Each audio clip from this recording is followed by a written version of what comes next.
Olá, e bem-vindo às Crônicas Romanas, uma história de Roma em português. Episódio 41, As Histórias do Jovem Júlio César. Como todo herói, o Júlio César vai ter as suas histórias de origem. Aquelas histórias do começo da vida que mostram da personalidade, do caráter de um personagem. No caso do Júlio César, a gente tem várias histórias que mostram essa força da personalidade dele, o carisma, né, e a missão que ele tinha. Um exemplo que a gente já teve foi vários episódios atrás, quando a gente falou da vitória do Sulla na Guerra Civil, e como todo mundo ficou com medo que o Sulla começou a fazer ordens de execução para muitas pessoas, ele mandou que o Júlio César se separasse da primeira esposa dele, que era filha do Sina, né? E o Júlio César se recusou. Foi uma das poucas pessoas a peitar o Sulla naquela hora, onde ele estava praticamente executando toda a elite romana. O que acontece é que o Sulla acabou sendo convencido a perdoar o Júlio César, jovem, que tinha um recém-adolescente. E naquela ocasião ele disse assim: eu vejo muitos Caios Mários nesse jovenzinho aí. O jovenzinho também era sobrinho afim do Caio Mário, porque o Caio Mário era casado com a Júlia, que era tia do Júlio César. Quando o Júlio César foi falar com Sulla, depois de ser perdoado, por conta de ter peitado a ordem do Sulla de se separar da esposa, o Júlio César disse para o Sulla: então eu vou ficar lhe devendo esse favor. O Sulla teria dito: não, a Júlia vai ficar me devendo um favor, que era a esposa viúva do Caio Mário, né?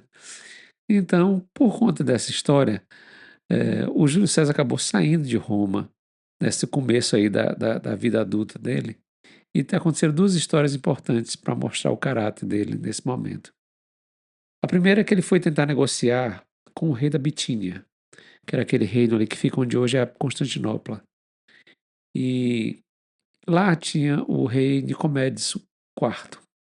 E o Júlio César foi lá negociar com ele, jovenzinho ainda, jovem, 20 e poucos anos, e acabou ficando lá mais tempo do que devia. E ficaram muitos rumores nessa época de que eles tinham virado amantes. O Júlio César era um cara que tinha um certo senso de humor, mas esse era uma das acusações que o deixava meio fora do sério, porque existiam inclusive pichações em Roma de que o Júlio César tinha virado a rainha da Bitínia, porque ele tinha tido esse caso com esse rei. E o Cícero uma vez brincou dizendo que o Júlio César tinha perdido a virgindade dele para um rei. Então ele ficou com essa fama aí, e que em Roma isso era uma coisa que, apesar de ela tolerada, o Júlio César depois ele virou um grande amante de muitas pessoas, homens e mulheres. E um dos comentaristas romanos da época chegou a dizer que o Júlio César era uma mulher para vários maridos e um homem para várias esposas, né? Ele tinha realmente essa fama de conquistador, independente da, do sexo, né? Mas a outra história que acontece com ele, quando ele vai para ali para Bitínia, que é em torno do Mediterrâneo leste ali, ele é capturado por piratas. Nessa época a gente sabe que no episódio anterior a gente viu que o problema dos piratas era tão grande que o Pompeu teve que resolver. Mas antes do Pompeu resolver, uma das vítimas desses piratas foi o próprio jovem Júlio César, que foi sequestrado por uns piratas. E quando ele soube quanto dos piratas estavam pedindo por resgate dele, ele disse: não, eu valho muito mais do que isso, peça pelo menos o dobro. Para você ver como ele já tinha um sentimento de importância, né? E detalhe, ele não era de família rica, tá certo? Ele era de família nobre. A família Júlia era uma das famílias mais nobres da Roma antiga, mas ele era de um ramo da família Júlia empobrecido, tá? Mas ele tem essa história de que ele mandou pedir mais dinheiro. Ele espantou muito os piratas, porque os piratas, sempre quando eles tinham prisioneiros, os prisioneiros ficavam apavorados, né, com medo de serem executados pelos piratas. E o Júlio César, ele comia junto com eles, fazia jogos com eles, lutas. Ele chegou a fazer discursos para mostrar aos piratas como é que falava direito. E quando eles não entendiam, ele dizia: "Vocês são burros, vocês são ignorantes", né. E numa dessas interações com os piratas ficavam muito impressionados como ele não tinha medo deles. Mas numa dessas interações o Júlio César ainda disse brincando: "Ó, quando vocês me soltarem, eu vou pegar uns navios, vão prender vocês aqui e vou executá-lo. Todos vocês, vou crucificar todos vocês." E os piratas acharam muito engraçado isso, um prisioneiro ameaçando, né, os ameaçando de execução. E quando foi pago o resgate, o Júlio César foi libertado, ele volta para a guarnição romana, organiza uma frota, vai, prende os piratas e os executa, né, na crucificação. Eh, ou seja, ele cumpriu a palavra, né, ele cumpriu a palavra. Então essa é a figura do Júlio César jovem, essa pessoa sedutora, uma pessoa, carismática, uma pessoa que foi construindo essa figura política. 2 histórias para terminar essa juventude do Júlio César. Quando ele volta para Roma, a tia dele, famosa lá, Júlia, morre e ele por essa época o Sula já tinha falecido, mas ainda era proibido em Roma usar a imagem do Caio Mário, né.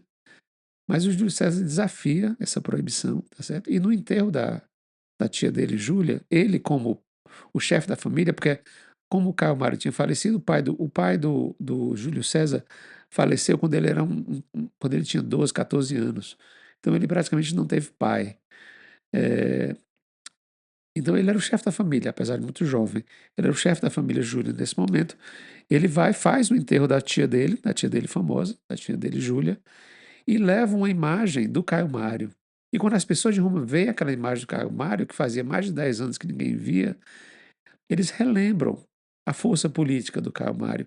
E aí você vê que o Júlio César já começa a se transformar no herdeiro político do Caio Mário, daquele movimento popular, né. E a outra história é que a esposa dele, a Cornélia, que é a mãe da Júlia, filha dele, quando ela morre jovem também, ele faz um discurso muito emocionado da morte dela. E o Júlio César é um grande orador, tá certo? Dizem que depois do Cícero, ele era o maior orador de Roma, depois do Cícero. Ele faz uma grande oração no enterro da esposa. E os romanos ficam muito impressionados como esse cara é tão talentoso, carismático, e como ele amava tanto a esposa dele, naquele momento ali de luto, tá certo?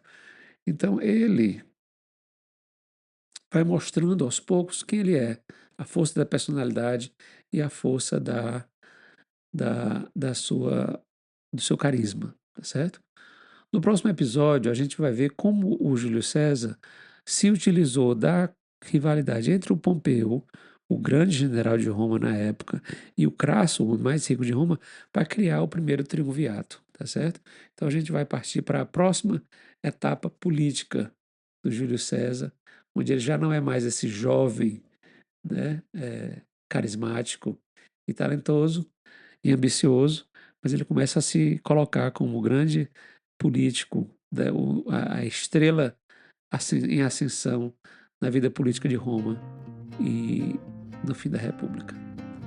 A gente se encontra.